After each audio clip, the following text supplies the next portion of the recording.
근로능력이 있다고 판정받으면 기초생활수급자가 될 수 없을까요? 많은 분들이 이런 걱정을 하시는데 사실은 그렇지 않습니다. 조건부수급자라는 형태로 생계급여를 받을 수 있어요. 하지만 여기에는 알아야 할 중요한 조건들이 있습니다. 예를 들어 자활사업에 참여하면 월 100만 원 정도를 받을 수 있지만 이미 일용직으로 그 정도 벌고 계시다면 굳이 자활사업을 추천하지 않는 경우가 많거든요. 그럼 정확히 어떤 조건들이 있고 어떤 선택이 가장 현실적일까요? 안녕하세요. 소소하지만 담백한 복지 이야기를 전해드리는 소담이입니다. 오늘은 기초생활수급자 신청을 준비하면서 근로능력 판정 때문에 고민이 많으신 분들을 위한 내용을 준비했습니다. 소득과 재산 기준은 맞는데 근로능력이 있다고 해서 탈락할까 봐 걱정되시는 분들에게 정확한 정보를 전해드리고 본인 상황에 맞는 현실적인 선택지들을 알려드릴게요. 끝까지 시청하시면 분명 도움이 되실 거예요. 좋아요와 구독 눌러주시면 정말 감사하겠습니다. 먼저 결론부터 말씀드리면 근로능력이 있다고 해서 기초생활수급자가 될 수 없는 건 절대 아닙니다. 다만 일반 수급자와는 조금 다른 방식으로 관리를 받게 되는데요. 바로 조건부수급자라는 형태로 생계급여를 받을 수 있습니다. 조건부수급자가 되면 단순히 급여만 받는 게 아니라 자립을 위한 활동에 참여할 것을 조건으로 하게 됩니다. 2025년 기준으로 18세 이상 64세 이하의 수급자 중에서 근로능력이 있다고 판정받으면 이 조건부수급자에 해당하게 되죠. 그럼 구체적으로 어떤 조건들이 있는지 살펴볼게요. 조건부수급자가 되시면 다음 세 가지 중 하나를 선택해서 이행하셔야 합니다. 첫 번째는 자활사업에 참여하는 것입니다.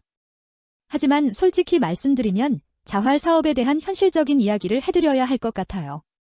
제가 상담하면서 만난 분들 중에서도 실제로 자활사업을 경험한 분들의 이야기를 들어보면 생각만큼 좋지 않은 경우가 많더라고요. 자활사업은 기본적으로 최저시급 기준으로 월 100만 원 정도의 급여를 받는 수준이에요. 어떤 분은 한 달 동안 힘들게 일해도 100만 원 정도밖에 못 받는다고 하시더라고요. 그래서 이미 일용직이나 배달 등으로 그 정도 수입이 있으시다면 주민센터 담당자도 굳이 자활사업을 추천하지 않는 경우가 많아요. 두 번째는 취업성공 패키지나 국민취업제도 같은 취업지원 프로그램에 참여하는 거예요.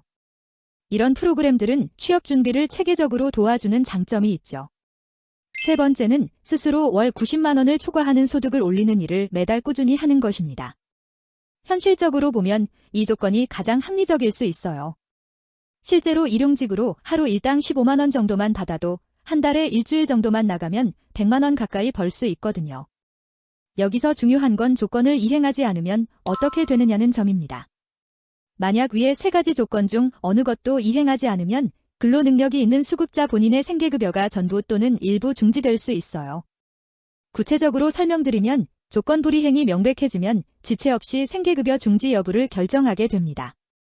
중지가 결정되면 해당 월의 다음 달부터 3개월간 급여가 중지되고 3개월이 지나도 조건을 이행하지 않으면 조건을 이행할 때까지 계속 중지됩니다. 다만 이때 중지되는 건 조건 불이행자, 본인의 생계급여만이에요. 예를 들어 4인 가구에서 한 명이 조건 불이행을 했다면 그 가구는 3인 가구 기준으로 생계급여를 받게 되는 거죠. 좀 더 구체적인 예시를 들어볼게요. 이소담 씨 가족이 4인 가구이고 소득 인정액이 50만 원이라고 가정해봅시다. 2025년 기준으로 4인 가구 생계급여 선정 기준은 195만 1,287원이므로 생계급여를 받을 수 있어요. 그런데 이소담 씨가 조건 불이행을 하게 되면 가구는 3인 가구로 계산되어 160만 8,113원에서 50만 원을 뺀 110만 8,113원을 받게 됩니다. 현실적인 조언을 드리자면 만약 지금 어느 정도 소득이 있으시다면 생계급여보다는 주거급여만 신청하시는 것도 좋은 방법이에요. 주거급여는 상대적으로 신청이 훨씬 쉽고 부동산 계약서와 통장 내역 6개월에서 1년치만 제출하면 되거든요. 처리 기간도 2개월 정도면 충분하고요. 실제로 월 100만 원 초반 정도의 수입이 있는 분들은 생계급여와 의료급여는 받기 어렵지만 주거급여와 교육급여는 받을 수 있는 경우가 많아요. 2025년 기준으로 1인 가구의 경우 주거급여 선정 기준이 114만 8,166원이고 교육급여는 119만 6,007원이거든요.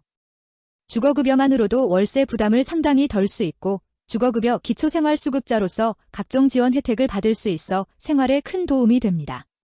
그런데 조건부수급자가 되더라도 모든 분이 바로 조건을 이행해야 하는 건 아니에요. 특별한 사유가 있으면 조건 부과를 유예받을 수 있거든요.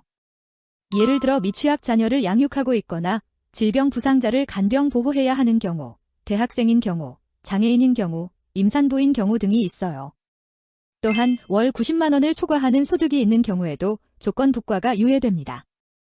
근로소득자나 사업자 등록을 하고 실제 사업을 운영하는 분들이 여기에 해당하죠.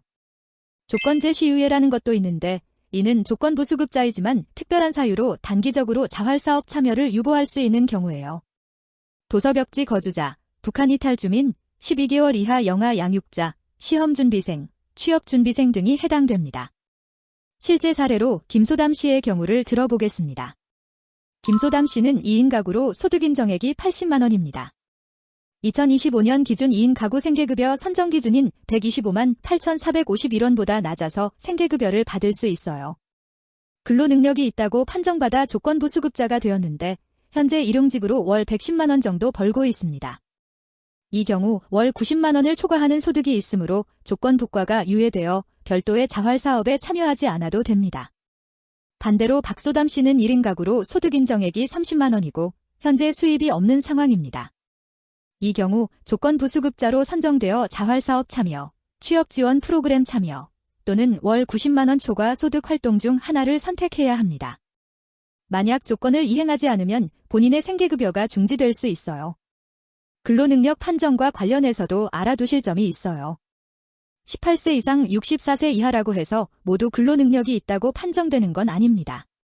중증장애인이거나 질병 부상으로 치료나 요양이 필요한 경우 20세 미만의 중고교 재학생 등은 근로능력이 없다고 판정받을 수 있어요.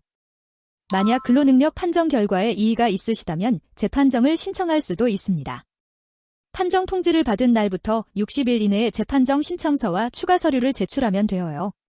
마지막으로 정말 중요한 팁을 하나 더 드리자면 신청 전에 본인의 상황을 정확히 파악하고 어떤 급여가 가장 적합한지 미리 계산해 보시는 게 좋아요. 생계급여를 받으려면 조건부 수급자로서의 의무가 따르지만 주거급여는 그런 조건 없이 받을 수 있거든요. 특히 이미 어느 정도 소득이 있으신 분들은 주거급여만으로도 충분한 도움을 받을 수 있을 거예요. 소득과 재산 기준을 맞추셨다면 근로능력 때문에 아예 탈락하는 건 아니니까 너무 걱정하지 마시고 본인 상황에 맞는 현실적인 선택을 하시면 됩니다. 신청하실 때 담당자와 충분히 상의해서 어떤 급여가 가장 적합한지 그리고 조건 이행은 어떻게 할지 결정하시길 권해드려요. 복지제도는 개인의 상황에 따라 결과가 달라질 수 있으니 정확한 판단을 위해서는 가까운 주민센터에서 직접 상담받아 보시는 것이 가장 확실합니다. 혹시 비슷한 상황을 겪어보신 분들이 계시다면 댓글로 경험을 공유해주세요. 다른 분들에게도 큰 도움이 될 거예요.